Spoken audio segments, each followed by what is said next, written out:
Praise Lord. आप सभी को जय मसीह की। मैं एल्विन स्टीफन आप सभी का यीशु मसीह के नाम में स्वागत करता हूं।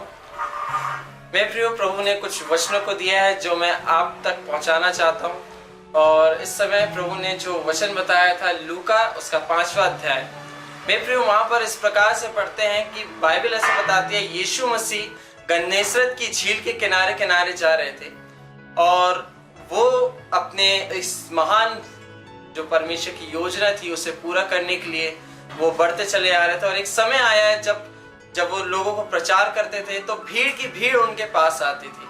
और बाइबल ऐसा बताती है जब वो गन्नेसरत की झील के पास प्रचार कर रहे थे तो भीड़ इतनी आ गई थी कि लोग गिरे जा रहे थे।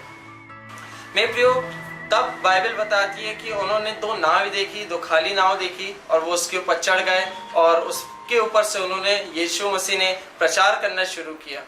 और फिर बाइबल ऐसा बताती है कि वहां से प्रचार करने के बाद यीशु मसीह पतरस को लेकर गहरे झील की तरफ लेकर गया, क्योंकि एक रात पहले पतरस ने इतनी मेहनत की थी मछलियां पकड़ने के लिए, लेकिन उसे कोई भी मछली हासिल नहीं हो पाई।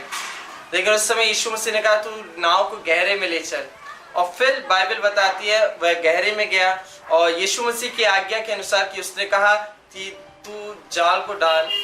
और बाइबल ऐसा बताती है पतरस ने उसकी आज्ञा मानकर जाल डाला और फिर हम देखते हैं कि उसे बहुत सारी मछलियां मिली।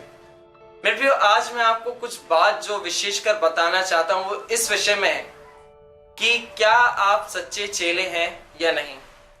मेरे प्रियो, यीशु मसीह के पीछे भीड़ बहुत चलती थी, बहुत सारी भीड़ आती थी, लेकिन आप इस बात को सोचिए कि आप भीड़ का हिस्सा हैं या फिर आप चेलों का हिस्सा है। मेरे प्रियो, भीड़ में ऐसे बहुत से लोग थे जो सिर्फ चंगाई या छुटकारा पाने के लिए यीशु मसीह के पास आते थे, सिर्फ अपने फायदे के लिए यीशु मसीह के पास आते थे। लेकिन मैं आपसे पूछना चाहता हूं कि आप अपने फायदे के लिए यीशु मसीह के पास आ रहे हैं, सिर्फ चमत्कार के लिए यीशु मसीह के पास आ रहे हैं, सिर्फ छुटकारे के लिए यीशु मसीह के पास आ रहे हैं, सिर्फ आशीषों के लिए यीशु मसीह के पास आ रहे हैं, या फिर यीशु मसीह के पास उसके एक चेला बनकर आ रहे हैं। मेरे प्रियो, एक समय था जब यीशु मसीह ने यह कहा कि तुम में से यदि कोई मेरे पास से जाना चाहता है तो जा सकता है। और बहुत सारी भीड़ उसके पास से चली गई थी। और फिर चेलों से भी उसने कहा कि यदि तुम जाना चाहते हो तुम जा सकते हो। लेकिन चेलों ने एक बात कही कि प्रभु, अनंत जीवन की बातें तो तेरे ही पास है, हम किधर जाएं। मेरे प्रियो, ये सोचने की जरूरत है आपको कि आप एक भीड़ का हिस्सा हैं कि चेला का हिस्सा है। यीशु मसीह ने 5 रोटी और 2 मछली से 5000 लोगों को खिलाया। और फिर आप जानते हैं एक समय था जब तक यीशु मसीह रोटी और मछलियां खिलाता था लोग उसे अपना राजा कहते थे, लेकिन जब उसने खिलाना बंद किया तो वही भीड़ उसको कहती है कि उसे क्रूस पर चढ़ाओ। आप अपने फायदे के लिए यीशु मसीह के पास आ रहे हैं कि एक चेला बनकर आ रहे हैं। मेरे प्रियो, बाइबल ऐसा बताती है कि वो गन्नेसरत की झील के पास 2 खाली नावें थी और वो उन पर चढ़ गया। आप जानते हैं यीशु मसीह आज हमसे क्या एक्सपेक्ट करता है, आज हमसे क्या चाहता है कि वो हमारे खाली जीवन को देखें। वो चाहता है कि हम अपने आप को खाली करें ताकि यीशु मसीह हमारे अंदर आए। आज हमने अपने इस दिल को, अपने शरीर को चिंताओं से, समस्याओं से और बहुत सारी बातों से हमने करवाहट से भर कर रखा है। आज वो चाहता है कि हम अपने आप को खाली करें। और सिर्फ इतना ही नहीं मेरे प्रियो, भले हमारे अंदर लाख बुराइयां और हम उन बुराइयों से अपने आप को खाली करते हैं, लेकिन वो चाहता है कि हम अपनी अच्छाइयों को भी उसके सामने खाली करें। क्योंकि कई बार ऐसा होता है कि लोगों के द्वारा दी जाने वाली महिमा हम अपने तक रख लेते हैं, लेकिन वो उसे परमेश्वर को नहीं देते। हमारे लाइफ में सक्सेस आते हैं, हमारे लाइफ में बहुत सारी खुशियां आती हैं, लेकिन हम वो परमेश्वर को नहीं देते, हम अपने पास रख लेते हैं। आप जानते हैं जब हम उन सक्सेस को, उन विजेताओं को हम अपने अंदर जब हम दबा लेते हैं तो क्या होता है, धीरे धीरे हमारे अंदर घमंड आने लगता है और वो घमंड एक दिन हमारे अभिषेक के जीवन को बर्बाद कर देता है। आप जानते हैं घमंड और अभिषेक एक साथ कभी नहीं रह सकते। एक समय था जब लूसीफर ने भी अपने मन में सिर्फ सोचा कि मैं उस परम प्रधान के तुल्य बनूंगा और परमेश्वर ने उसे सबसे नीचे कर दिया। आज पता है यीशु मसीह और क्या चाहता है, एक चेला, जो एक सच्चा चेला जो होता है, पहली चीज वो भीड़ से अलग होता है, दूसरी चीज वो अपने आप को खाली करता है, तीसरी चीज जो बाइबल बताती है वो आज्ञा मानता है।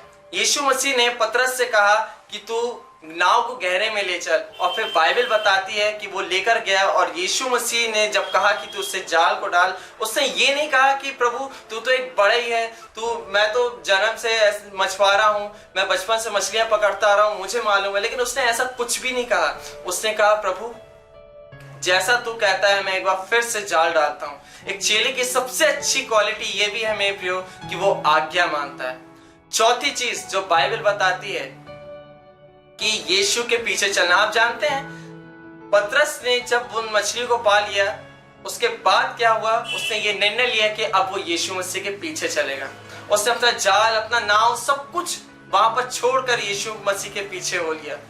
एक समय था जब बर्तिमाई अंधा भिखारी जब यरीहो के किनारे बैठा था, उसने चंगाई पाने के बाद ये निर्णय लिया कि वो यीशु मसीह के पीछे चलेगा। आज हम में से कौन है जब हमारे जीवन में अच्छे आशीषें आती हैं, अनुग्रह आता है, परमेश्वर हमें बरकत से भरता है, चंगाइयों से भरता है, छुटकारा देता है, क्या हम उसके बाद ये निर्णय लेते हैं कि हम यीशु मसीह के पीछे चलेंगे या नहीं? अपने दुखों और अपने परेशानियों में तो बहुत लोग परमेश्वर को याद करते हैं, लेकिन अपनी खुशियों में कौन उस परमेश्वर को याद करता है? बहुत कम लोग हैं जो उस परमेश्वर को अपने खुशियों में भी याद करते हैं, अपने सक्सेस में भी याद करते हैं। आज जरूरी है कि हम सिर्फ चंगाई छुटकारे के पीछे ना भागे, लेकिन उन सब चीजों को देने वालों के पीछे हम भागे मेरे प्रियो, और वो सिर्फ और सिर्फ यीशु मसीह है।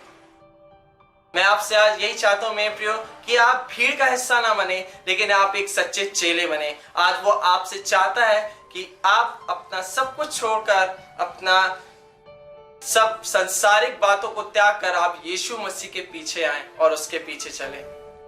मेरी ये दुआ है मेरे प्रियो कि यीशु मसीह आप सबों को बहुतायत से आशीष दे। आमीन।